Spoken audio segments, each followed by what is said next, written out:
there was we were talking about the Saratoga Winters. Yes, and, yes. I guess it was us and Testament right before the Iron Maiden tour in 1992, and like a one-off.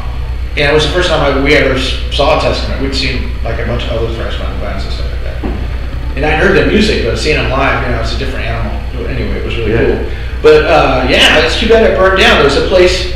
It's weird in North Carolina that like Raleigh has always had a good scene, good rock scene, punk rock scene back in the olden days.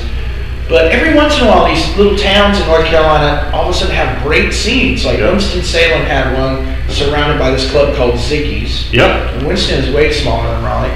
And then in Wilmington on the coast, there was a place called the Mad Monk. And dude, like when we were doing the blind stuff, I mean, we get 1,500 people, and that was a lot of people for us. Okay. That was the first time we started drawing a whole bunch of people, and it burned down like Saratoga Winters. Really? What year was that it burned down? Do you know? It had to have been like 92. The place too that had a washing, like a soapbox. Yeah, the soapbox. Yeah. Winston's a pretty cool scene. Yeah, last time we played Soapbox, it was with Prong. It was fucking one of the hottest shows we ever played. Wow. It was on the second, third floor or whatever. There's no windows open. It was, 700-800 kids smashed in that tiny ass joint. Yeah, it was killer. Because we were out with Maiden for a long time. Oh, wow. Yeah, it was cool. I remember, because it was the first like really big tour we got offered. Right. Susie had ever got offered. I mean, we were playing sheds and stuff. Right. And I was good friends with Soundgarden, Alice in Chains manager at the time, Susan Silver. Yep. She's a good friend of mine, and I was so freaked out about it because I was sort of managing the band at the time. I called her up. I was like, Susan, I don't know if we should do this. I mean, we've never played anything bigger than 50,000 people or whatever. She said, dude, if you don't do it, you're going to regret it the rest of your life. I mean, what's the worst that can happen? Maybe some folks don't like it. At least you get to experience it or whatever. It's an experience you'll never, maybe never get to have again. So we ended up doing it, and she was exactly right. It was amazing. They treated us really good. It was the Fear of the Dark tour, so they were kind of down. I was trying to figure out what album that would have been. So good Fear of the Dark. They were down, and it was right when Lollapalooza were hitting. I think Lollapalooza 2 was going on at that time, which was okay. That was, so things were changing for metal at that point in time too. And you guys were really actually on the forefront of that. I remember Deliverance. I remember thinking that this is sort of like like Skinner metal. Skinner metal. Yeah, that's what I remember thinking. It was like I remember that these guys are from North Carolina, but like, oh wait, so because you guys were the crossover guys. I don't need to explain it for me, but they were the crossover. They had punk rock crossing over, and then they did this '90s sound whenever metal changed, and you guys are right there on that cusp and changed with your sound too.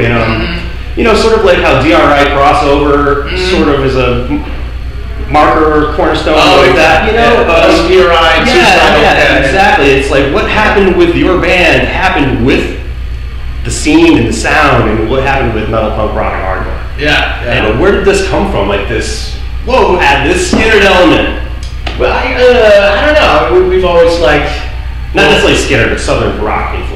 Yeah, I mean, I don't know. I mean, we've always liked ZZ Top since we were little kids, and some Skinner. Yeah, well, a lot of Skinner, but there was a time when we were punk rockers and we hated Skinner. Right. So that's what I was trying to figure out. Skinner and Molly Hatchet. Yes. Actually, we used to have a song called Redneck.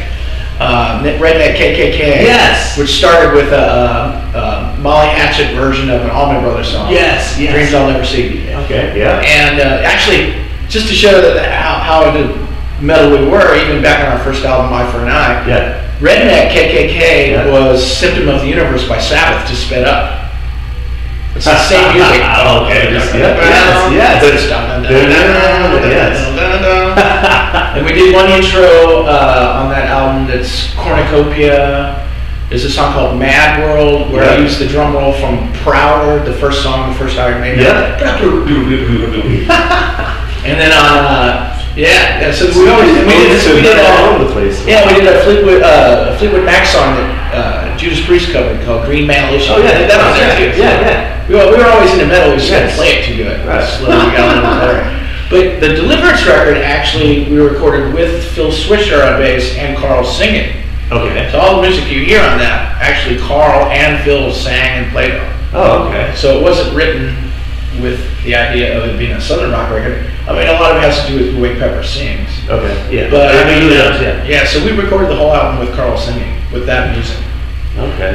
I remember there was an album you guys came out. It was like six songs with Mike. 6 songs with Mike Slang. Oh, we did that in the early '80s. It was in the early '80s. Yeah, we didn't release. Oh, you didn't release it until late '80s, right? Yeah, Okay, all right. We got Caroline picked that. Yeah, they put High for Nine and 6 songs together because they were like, "Do you have any other stuff?" Oh, so I think we have this. Okay. I was like, "Well, what's it called?" I don't know. It's just 6 songs with Mike.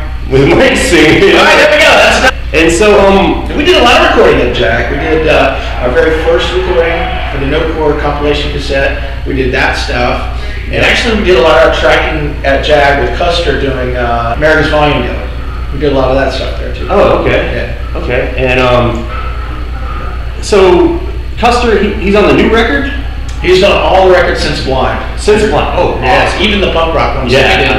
I mean, like 5 or 6 years ago. Okay, yeah, this really sounds like dead on, just like. All right. I mean, yeah, I love it. That's so, cool. I've been playing I've been playing the 2 new singles. Right. It's like, and I'm really glad that you guys are back. We're glad to be back. Yeah,